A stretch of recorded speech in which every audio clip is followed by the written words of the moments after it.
E agora, para mais uma palestra, na visão do Espiritismo, nós vamos chamar Adão Nonato. Adão Nonato é um grande amigo do Sidney Carvalho, caminhavam juntos, né? Professor, radialista, terapeuta, e assim ele vai colocando várias extensões, né? Na sua iniciação espírita, né? Orador espírita, professor Adão Nonato. E ele, os programas dele é na Rede Boa Nova, de rádio e de televisão. Olha, queria também agradecer à Rede Boa Nova, porque ela deu o maior apoio, ela anunciou, divulgou esse evento, né? E agora o microfone é com você, mestre Adão. Vai conseguir? Vou levar lá. Quer uma cadeira? É incrível, né? Que precisa de microfone. O salão está quase... Tem muito lugar vazio. Por que não senta todo mundo de um lado só? A gente fala fácil, né? Eu gosto de falar assim. Quer uma cadeira? Não. Eu estava sentado ali pensando, né? O Serjão, que a gente... Posso falar, Serjão? É o amigo, né? Esse é o coração. Nosso amigo com carinho, irmão do Sidney, né? Então, ele disse lá para falar sobre evolução espiritual segundo o Espiritismo, a visão do Espírito, a visão do Espiritismo. Eu estava sentado ali e ouvindo. Então, não pode excluir ninguém. E o orador que me precedeu, que dele, né? Ele falou... O que ele falou? Ele falou o tempo inteiro de câncer, né? O que é câncer? Quem é que quer ter câncer? Ninguém quer saber disso. E uma das coisas que a gente aprende com o Espiritismo porque a gente estuda muito, eu estudo muito Paulo de Tarso, né? E todo mundo, já teve alguém até que mandou para a rádio uma questão perguntando se eu era a encarnação do Paulo de Tarso. Então, veja, e o Paulo diz assim, tudo concorre para o bem daqueles que amam o Senhor. Isto é um princípio da lei cósmica, tudo concorre para o bem daqueles que amam o Senhor. Então já me perguntaram, mas doutor Adão, para aqueles que amam o Senhor, e que aqueles que não amam? Eu falei, aqueles que não amam, eles não sabem que amam. Porque todos nós somos filhos de Deus, tem algum filho que não ame o Pai? Tá? Então, se não ama, vai aprender. Então, tudo concorre para o bem daqueles que amam o Senhor. Por quê? A outra coisa que a gente aprende, o Paulo, ele repete isso muitas vezes. O amor é a síntese da lei. O amor é a evolução. O amor é a responsabilidade de todos e quem faz esta responsabilidade cumpriu a lei, cumpriu a evolução, é o amor. Então, o que nós temos que fazer? O ponto lá da evolução, adiante, qual é? É o amor. E o que é o amor? Veja, o mandamento máximo, quando perguntam para Jesus, o que é a lei, ele diz, ele resume 10 mandamentos em 2. Os 10 mandamentos, né? Eu sou o Senhor teu Deus, não terás outros deuses diante de mim, não farás imagem de escultura, nem prestarás culto. O 5º, honrarás pai e mãe. Veja, 4 para Deus e 1 para pai e mãe. Tá? Mas pai e mãe às vezes, até o adversário, quando você está passando da adolescência, mas quando você é criancinha e que está lá, que você faz assim com a mão, não é Deus? Então, é como se o 5º mandamento fosse Deus e o homem. E os outros todos dizem respeito ao próximo. Não matarás, não adulterarás, não levantarás falso testemunho, não cobiçarás a mulher do próximo, nem tirar nada do seu próximo, né? Então Jesus fala, a lei amarás ao Senhor teu Deus sobre todas as coisas e ao próximo como a si mesmo, é o amor. Então o Paulo está certo quando ele diz que o amor é a síntese da evolução. E que tudo concorre para o bem daqueles que amam o Senhor. Porque se Deus é Deus, vai fazer alguma coisa errada? Vai fazer alguma coisa inconsequente? Vai fazer o homem. E o homem quem é? Agora vai ser uma responsabilidade muito grande para vocês, para todos nós. Porque é o início do evangelho de João, evangelista. É outro que ele diz assim. No início era o verbo, outras traduções dizem o logos, a razão. No início era o verbo. O verbo estava com Deus e o verbo era Deus. Quer dizer, no início é Deus. Tá? E depois ele diz, tudo que foi feito, por ele foi feito. Então, veja só, sabia que você foi feito por Deus? Pensa que foi feito pelo papai e pela mamãe?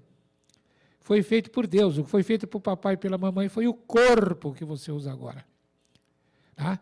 Tudo que foi feito por ele. E aí vem mais o que vem depois. E o que foi feito, nele foi feito.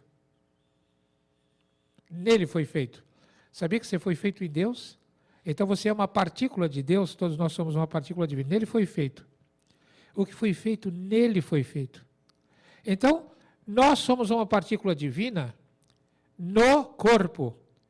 Este é o início do Evangelho. Depois vem lá a criação do homem. A outra criação. E Deus cria o homem do pó da terra. No outro capítulo do Evangelho de João. Cria o homem do pó da terra. E faz o quê? Depois que ele cria o homem do pó da terra, ele tinha criado tudo isso, depois ele criou a terra, criou o céu, criou água, criou isso, criou tudo. Depois vem lá, ele cria o homem do pó da terra. E quando ele cria o homem do pó da terra, ele faz o quê? Insufla nas suas narinas o sopro de vidas. No original está escrito vidas, por causa da reencarnação. Depois na tradução ficou vida. O sopro de vidas. Então, esse sopro de vidas, o que é? A primeira criação da imagem e semelhança de Deus. Então é interessante isso que às vezes eu converso com amigos meus que são evangélicos, né? E começo a conversar, de repente ele fala alguma coisa, fala, de criação você está falando, da primeira ou da segunda? Como duas criações? De quem você é filho? Sou filho do Adão. Não, eu não sou filho do Adão. De quem você é filho? Sou filho de Deus. O que é filho do Adão é o corpo, isso é a matéria.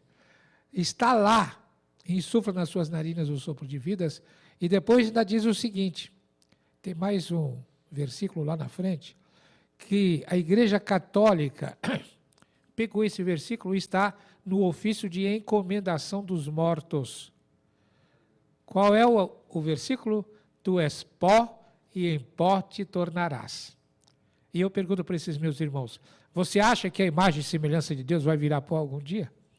Como é que pode a imagem e semelhança de Deus virar pó? Então, tu és pó e em pó te tornarás. Ora, o pó é dado a você, você vai ter, insufla o sopro de vida, vai ter vidas para quê? Para aprender que o amor é a síntese da evolução. Vai aprender a amar. E olha que coisa interessante, né? É tão profundo isso em nós, que vocês vejam, um homem e uma mulher se encontram, um se atrai pelo outro, né? E diz que isso é amor, é a atração física. E depois tem filhos. E aí, muitos têm que tomar a decisão se deixa o filho nascer ou se mata o filho que está para nascer. É fácil decidir para o filho morrer? Quem faz isso fica com uma culpa danada depois. Eu sou terapeuta, sou advogado, sou terapeuta, né? Então, no consultório estou cansado de receber de cara que chega lá assim, ó. Está querendo morrer porque matou. Por quê? Porque o amor está em todo mundo. Deus é amor. É outra passagem bíblica. Deus é amor. Tá? Diz assim, ó. Deus é amor. Se estiveres no amor como Ele no amor está, sereis fraternos uns com os outros. Outros dizem, Deus é luz. Se estiver na luz como Ele na luz está, sereis fraternos uns com os outros. Então, se você se identifica com a luz que é Deus, original, que está em você, existe uma forma de não amar? Ainda hoje eu passei na rua, ainda estava pensando nisto, né? E vi uma mulher gorda, né? Ela estava andando com dificuldade, e com uma criança. A criança, a gente podia xingar a criança, sua filha da mãe, tá? Porque a criança também era... E a mãe estava ali com aquela criança, estava sofrendo para carregar aquela criança. Mas dava para ver, quase ver, a vibração do amor dela por aquela filha. Veja, ela não tinha pensado nesse amor quando a filha foi feita, mas está ali. Todos nós trazemos o amor dentro de nós. E o que nós temos que aprender? Temos que aprender isto que ele diz, que o amor é a síntese da lei. E aí, eu fiquei pensando, né? Tudo concorre para o bem daqueles que amam o Senhor. É como se Deus desse risada, né? Você quer fazer bobagem? Faz. Tá? Mas você vai acabar fazendo certo. Por quê? Por causa da lei de consequência. Aquilo que semear, diz tu mesmo havereis de colher. Mas quando você colhe o que você semeia, a saída é o amor. Como o orador que me antecedeu bem falou, né? Você tem que se transformar, é de dentro que vem. Na homeopatia, a gente diz, né? Nós não tratamos a doença, tratamos o doente. Não há cura se não houver transformação. E uma coisa que já aconteceu comigo, ele que teve câncer, não sei se ele sabe disso, né? Mas eu já falei para muita gente, já aconteceu de muitas pessoas, no consultório faz o câncer regredir. E às vezes até volta lá, faz o exame e desaparece. Mas há uma transformação radical, porque quando o camarada chega e fala que está com câncer, eu pergunto, sabe o que é câncer? Câncer é insubmissão. A gênese, a etiologia espiritual do câncer é a insubmissão. É a desobediência. E aí eu explico.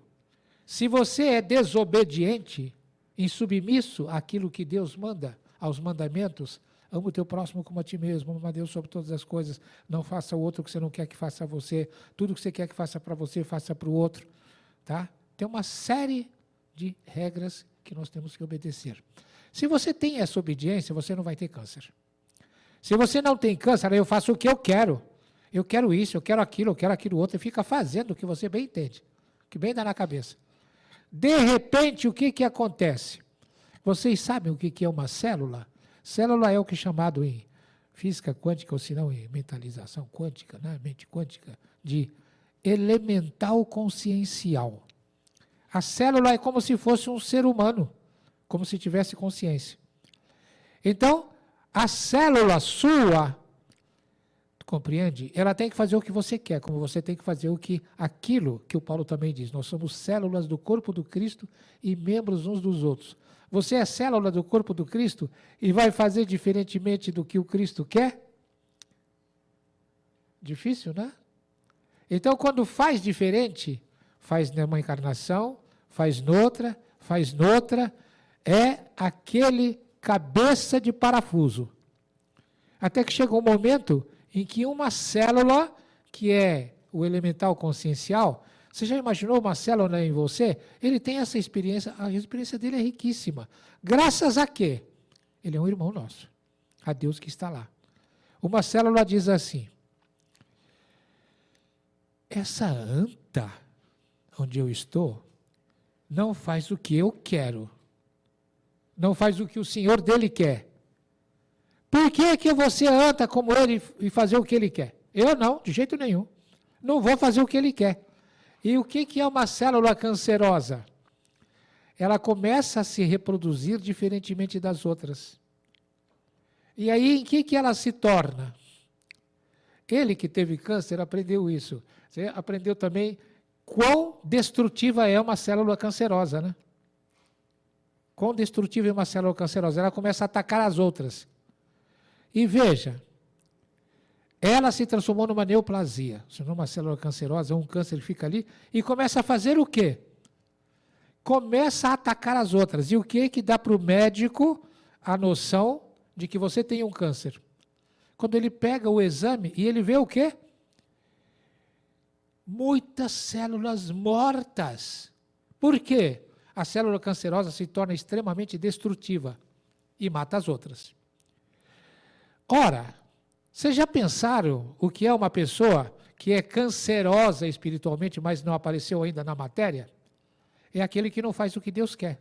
Eu quero que faça o que eu quero, é a minha cabeça, é o meu desejo. E tem uma coisa importantíssima na vida, que nós temos que ter em mente. Todos nós estamos aqui entre duas forças. Uma delas é da matéria, que foi criada para nos fazer evoluir. A outra é do espírito. A da matéria, ela se operacionaliza pelo desejo. O que eu vou falar aqui vai fazer muitas pessoas achar que eu estou falando bobagem, né? Mas se estudarem um pouco de etiologia, vão entender bem isso. Então, a matéria operacionaliza pelo desejo e o espírito pela vontade. Então, nós temos que desenvolver a vontade. E a vontade é a capacidade de fazer o certo, a capacidade de fazer o correto, a capacidade de fazer o adequado. É a capacidade de fazer a vontade de Deus. Você repetir a vontade de Deus. E aí eu falo, todo macho besta é aquele que diz, eu quero, tem que ser como eu quero. Eu falo, o macho besta principal que eu conheço é um tal de Paulo de Tarso. Tá? Eu quero isso, eu quero aquilo outro, eu estou indo lá para Tarso e eu vou matar aquele cara, aquele sujeito que está lá, eles vão ver o que vai acontecer. Está entendendo? Faz o que eu quero. E aí o que acontece com ele? No meio do caminho, eu falo, todo macho besta cai do cavalo. Como é que cai do cavalo? Cai do cavalo com uma pneumonia, com um câncer, com uma doença qualquer, com uma... o quê? Cai com uma limitação corretiva. Eu falo, toda limitação inadequada gera uma limitação corretiva. Todo macho besta chega ao Paulo. Tá? Eu quero. Aí ele cai do cavalo. Saulo, Saulo, por que me persegues? Eu te persigo, Senhor? É, Saulo. Por que me persegues? Ah, eu sou Jesus, Saulo, a quem tu persegues. O que o Saulo fala? Que é o que nós devemos falar. O que ele fala? Ele muda radicalmente. Eu quero isso, eu quero aquilo, eu quero outro. O que ele fala agora? Senhor, o que queres que eu faça? Senhor, o que queres que eu faça? Aí você entra na cidade que vai dito para você o que você tem que fazer. Quem é que vai lá falar para ele o que ele tem que fazer?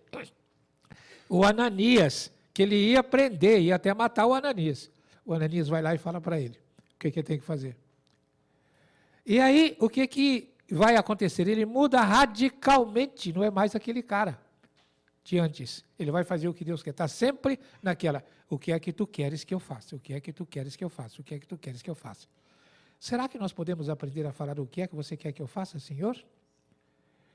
Então, o mundo andou por muitas e muitas fases, muitas religiões, e chegou um momento em que o mundo precisava de uma nova orientação. Então, vem lá o Kardec. E o Kardec recebe como que uma tarefa e vai codificar o Espiritismo. Escreve primeiro o Livro dos Espíritos, tem 4 partes, primeira, segunda, terceira e quarta. A terceira parte fala das leis morais, e a terceira parte deu origem ao Evangelho segundo o Espiritismo. A primeira parte é o próprio Livro dos Espíritos, a segunda parte é Influência dos Espíritos em Nossa Vida, é o Livro dos Médiuns, a terceira, o Evangelho segundo o Espiritismo, a quarta, Esperança e Consolações, é que dá o céu e o inferno. O Evangelho segundo o Espiritismo, que é religião, né, vai falar da religião, começa com o quê? Eu não vim destruir a lei. Então, existe uma lei que nem Jesus Cristo pode passar para trás. Eu não vim destruir a lei, mas vim cumpri-la. E o segundo capítulo é, né, o rei, ele seria o rei, mas ele diz, olha, vocês querem me chamar de rei? Pode chamar, mas o meu reino não é deste mundo, que é o segundo capítulo. Meu reino não é deste mundo. Mas se não é deste mundo, onde é que é? Na casa do meu pai há muitas moradas, que é o terceiro capítulo. Há muitas moradas. E essa aqui é uma morada de provas e expiação, que agora está também, né? Da mesma maneira que eu falei que um corpo, está entendendo? Tem a célula, e a célula é como se fosse um corpo dentro de um corpo maior que é o homem, um planeta é como se fosse um corpo também. Tem a mesma condição de um corpo humano. Então, um planeta está aqui o Cristo. O que é que nós fizemos com o Cristo? Nós somos verdadeiros cancerosos perante o Cristo, né? Matamos o Cristo. Então vem lá, ele fala, né? Na terceira, na casa do meu pai há muitas moradas. E vai falar de planetas, ele não fala, mas o Kardec vai explicar. Planeta de provas de expiação, que é esse planeta de regeneração, onde nós estamos chegando. Planeta, tá? Superior e os planetas superiores. Mas para chegar lá vai acontecer o quê? Vamos passar pela lei. Por quê? Paulo de Tarso, nenhuma de minhas ovelhas se perderá. Nós fomos criados para a luz e todos vão chegar lá. Se somos filhos de Deus, Deus não erra. Então, você pode nascer gordo, magro, preto, branco, dessa ou daquela cor, tudo está a serviço da evolução. Por quê? Tudo concorre para o bem daqueles que amam o Senhor. Então, ele vai dizer, a casa de meu pai há muitas moradas. E daí, como é que eu chego lá? Ninguém verá o reino do céu se não nascer de novo. É o 4º capítulo. Ninguém vai ver o reino do céu se não nascer de novo. Obrigado. Ninguém vai ver o reino do céu. Não. Você precisa nascer muitas vezes. É a reencarnação. Sem reencarnação, é impossível você pensar em evolução. A reencarnação. Ninguém vai ver o reino do céu se não nascer de novo. Mas, e por que eu vou nascer de novo? Porque bem-aventurados os aflitos, que é o 5º capítulo. Bem-aventurados os aflitos, porque eles serão consolados. E por que aflição? Porque você fez alguma coisa errada, vai nascer de novo por causa disso. Faz alguma coisa errada, vai nascer para consertar. Vai nascer para consertar. Nasce, e aí faz o quê? Veja, o nosso irmão que me antecedeu, ele fez uma palestra belíssima. Meus parabéns, meu irmão. Ele está ocupado com o telefone dele agora, né? É um vício do nosso momento de agora, né? Então, estou dizendo que você fez uma palestra belíssima. E disse o quê? Isso que eu estou falando. Tudo concorre para o bem daqueles que amam o Senhor. Então, vocês podem imaginar que ele era? Que besta quadrada que ele era, noutra encarnação, para ter tanto câncer desse jeito agora? Né? Besta dupla, está dizendo ele. Então, o que aconteceu? Mas cada vez que ele fazia alguma coisa, tudo aquilo que semeares, tu mesmo havereis de colher. Então, as pessoas me dizem assim, então é castigo? Eu falo, você pode chamar de castigo, porque nós, no nosso estágio evolutivo, temos uma noção de etiologia muito diferente da verdadeira. Porque aquilo que você semeia, isso mesmo você vai colher, aquilo que você semeia, você vai aprender às custas disso. É um aprendizado. Por quê? Porque eu sou amor, eu amo você. Então eu vou arrumar alguma circunstância que vai fazer você fazer o que eu quero. E o que eu quero? Eu quero que você faça o que ele está fazendo agora. Agora, quando ele disse que numa outra encarnação era uma besta total, pode-se dizer que ele é uma besta total nessa? Como é que ele é nessa? Uma inteligência total, mas custa de quê? As custas da besta lá de trás. E da consequência. Então, a lei de consequência é uma lei de espiritualização. Bem-aventurados os aflitos, porque serão consolados. É o 5º capítulo. E o 6º capítulo qual é? O Consolador Prometido. Então vai falar do Espírito da Verdade, vai falar do Espiritismo e vai falar do plano espiritual em nossa vida. E aí vem, né? É claro que se ele disse lá que eu tinha 10 minutos, eu não tenho muito tempo, não vou conseguir falar tudo que eu gostaria de falar. Mas, veja, 6º capítulo é o Consolador Prometido. E o Consolador vem consolar e vai dizer o quê? Bem-aventurados os pobres de espírito, pobre em espírito, às vezes uma edição, outro pobre de espírito. Bem-aventurado. Então, quando ele era uma besta quadrada, como ele disse, podia-se dizer, é um bem-aventurado, ele vai chegar lá, vai fazer coisas maravilhosas para o mundo, graças a isso, porque isso vai ser uma espécie de limitação corretiva, um breque, e ele vai repensar, aí ele vai falar, aí ele vai fazer aquilo que o Paulo fala. Quando ele viu essa história do câncer e tal, ele, pode ser que nunca tenha dito, mas em espírito ele disse, Senhor, que queres que eu faça? Tá? Senhor, que queres que eu faça? E mudou. Então, o que mudou? Às vezes a pessoa passa a se alimentar de maneira diferente, a pensar de maneira diferente, a agir de maneira diferente, passa a rezar, passa a ser alguém em benefício do próximo. Então vai ser uma luz. Tá? Você é luz. Tá? Sétimo, oitavo, ele vai aprender o que com isso? A ser puro de coração, que é o 8º capítulo. Bem-aventurados os puros de coração. Tá? Os puros de coração. Por quê? Os puros de coração verão a Deus. Aqueles que são pobres em espírito vão herdar o reino dos céus. Ele está se preparando para ir para o reino dos céus. E os puros de coração verão a Deus. Então, para você ver Deus, aquele que é puro de coração é capaz de ver Deus nas circunstâncias.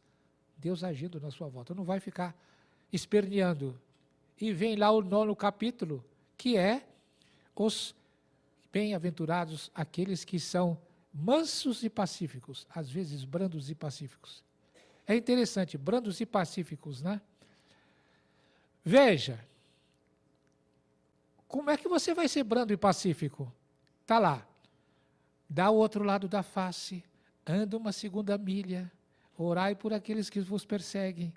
Tudo está lá, dizendo como é que nós temos que fazer.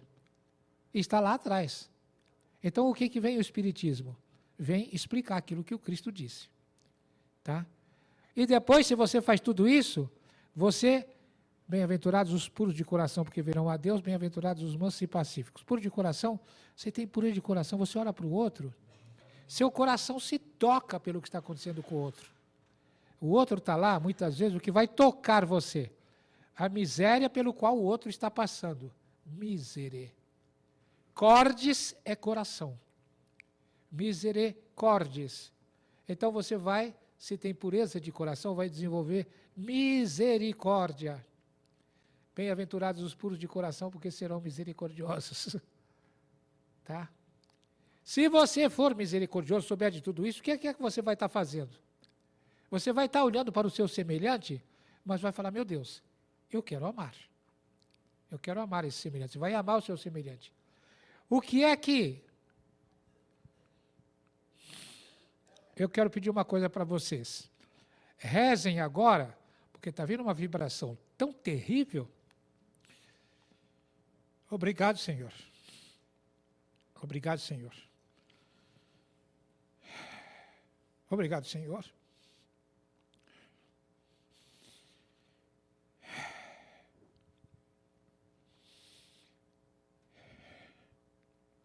Então,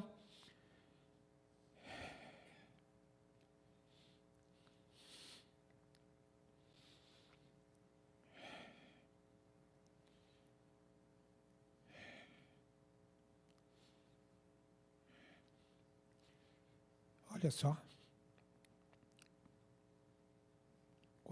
Quase caí, né? O ataque que faz porque nós estamos falando uma coisa que é importante para que as pessoas se levantem. Então, na medida que eu falo dos capítulos da Bíblia... Como? Pois é. Então, o que é que você vai fazer? Você vai fazer, tá?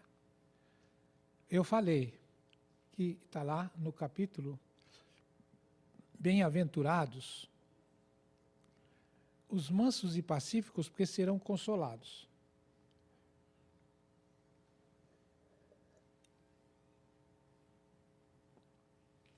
Obrigado.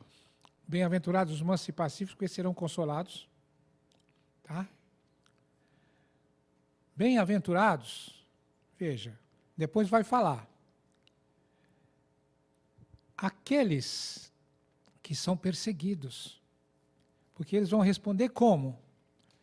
Eles vão responder com amor, até chegar, dado o horário agora, eu vou falar mais depressa, né? Até chegar no capítulo 15, que é, se você realiza a coisa certa, então você está como que aumentando o horário. Se você não usa, não dá. Aí, eu falo em horário, ele já me mostrou que eu não estou aumentando o horário. Tá? Tem só 5 minutos. Não dá para falar em 5 minutos, se eu cheguei no capítulo 10º, não dá para falar de mais 14, né, porque são 24. Não vai dar. Mas você vai aprender que todos os capítulos do Evangelho é como se fosse assim, um atrás do outro, e explicando. Você, veja, bem-aventurados os misericordiosos, aqueles que são misericordiosos, é o capítulo 10. Se você tem misericórdia, porque alcançarão misericórdia. Depois vem o 11º, o 12º, e todos eles vão dizendo da sua relação com o semelhante. Tudo é relação com o próximo. Até chegar lá no final, quando você vai estar bem-aventurados os misericordiosos, porque alcançarão misericórdia.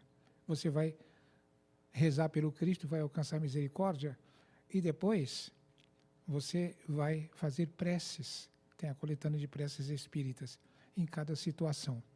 Estou falando com vocês, é como se o auditório inteiro começasse a fazer assim, começasse a vibrar. Tá? É como vem a sensação de que a gente vai cair. Por quê? Porque nós estamos falando, estou falando de coisas, eu já estava com essa vibração antes mesmo de começar, porque é como se aqueles que estão nos acompanhando estivessem dizendo assim, você não vai falar essas coisas não, você não vai falar isso. Nós estamos sempre sendo acompanhados por esses irmãos. Estou agora transpirando aqui, estou me molhando de suor. Tá? Você não vai falar isso não. Tá? E vai fazer o quê? Aí, começa como que a dar tontura.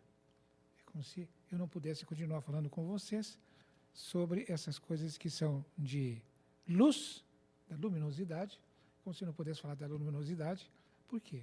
Porque tem uma espécie de penumbra que envolve e que eu teria que envolver todos em penumbra. Mas o que eu quero dizer é que cada qual deve procurar a luz, buscar a luz, onde quer que esteja, para que a luz brilhe, e para que você brilhe na luz. E eu quero dizer que a tontura agora aqui me faz dizer que eu estou muito contente de estar aqui, e se Deus quiser me levar agora, que me leve. Eu termino a minha vida ajudando vocês. Que vocês tenham que ter este mote de vida, fazer brilhar a vossa luz. Se fizeres vibrar a vossa luz entre aqueles que os acompanham, sereis seres que serão recebidos na luz pelo Pai que está nos céus. Paz e luz a todos. Felicidades.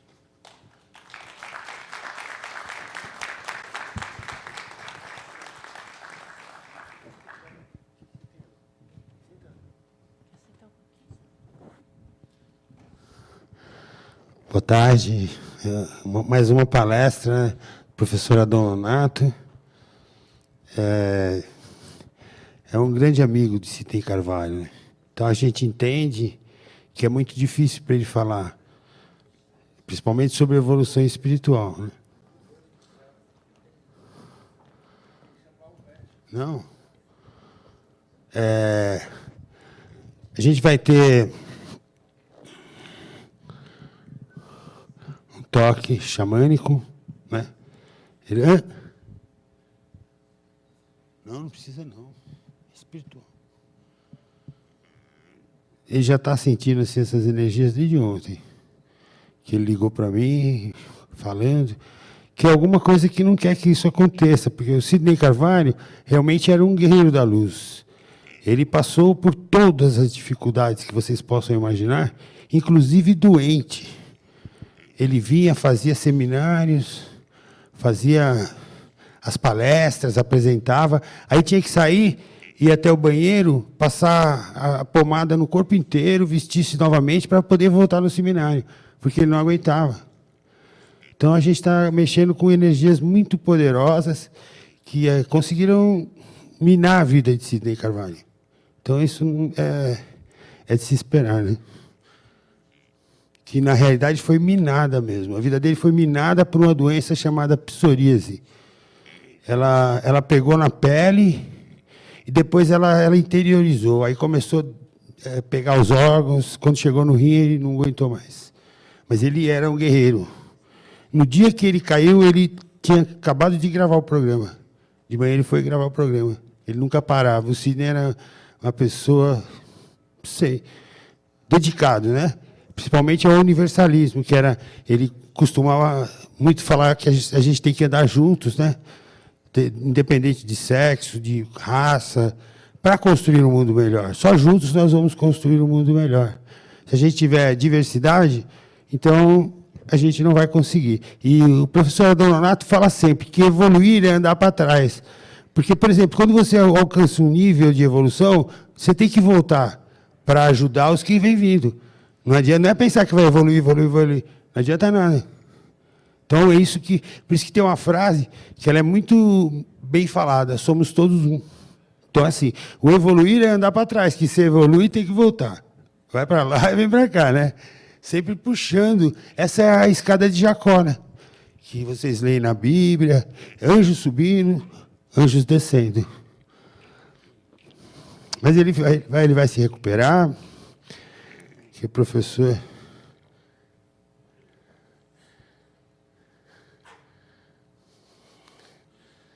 Aqui tem só terapeutas.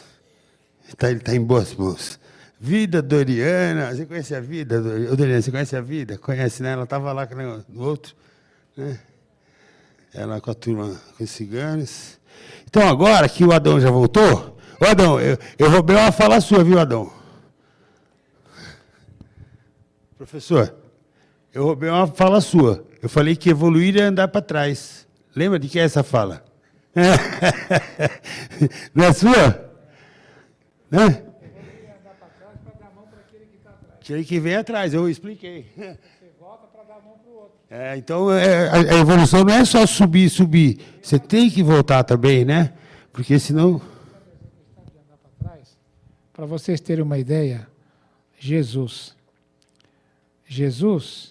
ele andou para trás 1000 anos para reencarnar aqui no planeta.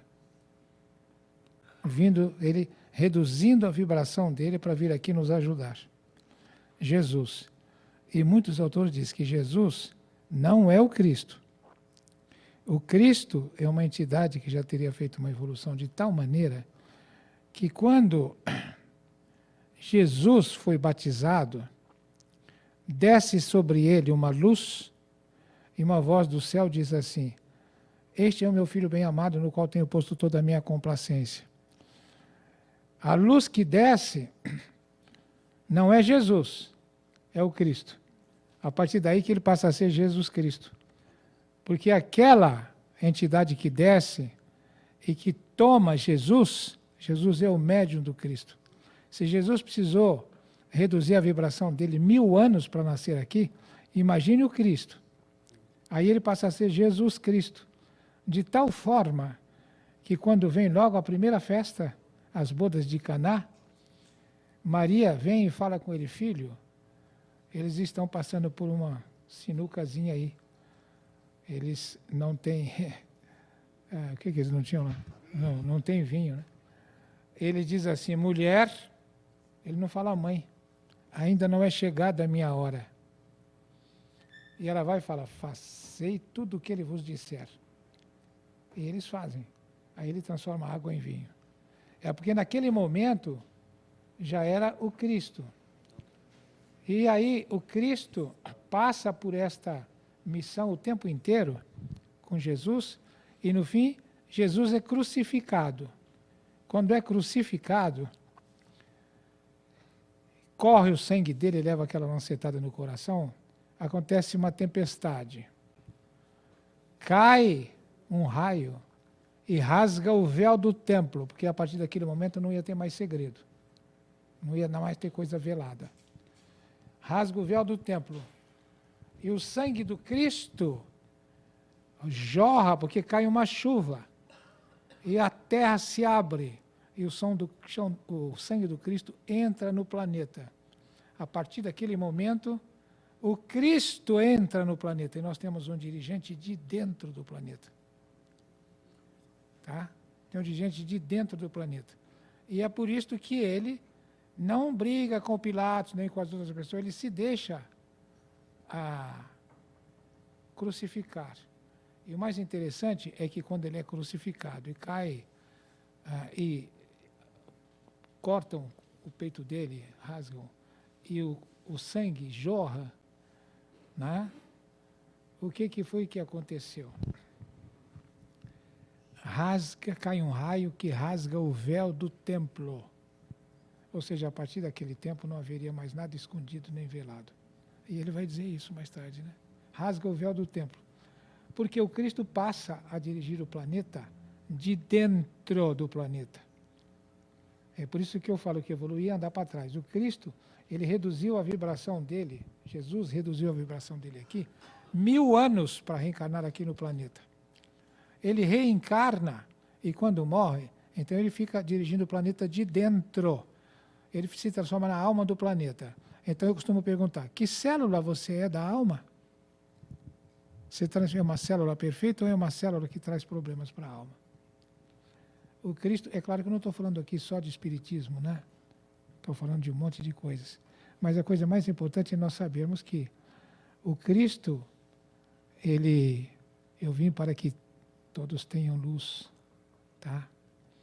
Para que as minhas ovelhas tenham luz. E o objetivo da vida é exatamente esse, sacrificar-se por alguém. E a palavra sacrifício, se você vai ver na etimologia, é ação sagrada. Então, o objetivo nosso todo é nos sacrificarmos pelo nosso semelhante. Isso é uma ação sagrada. Obrigado, Sérgio.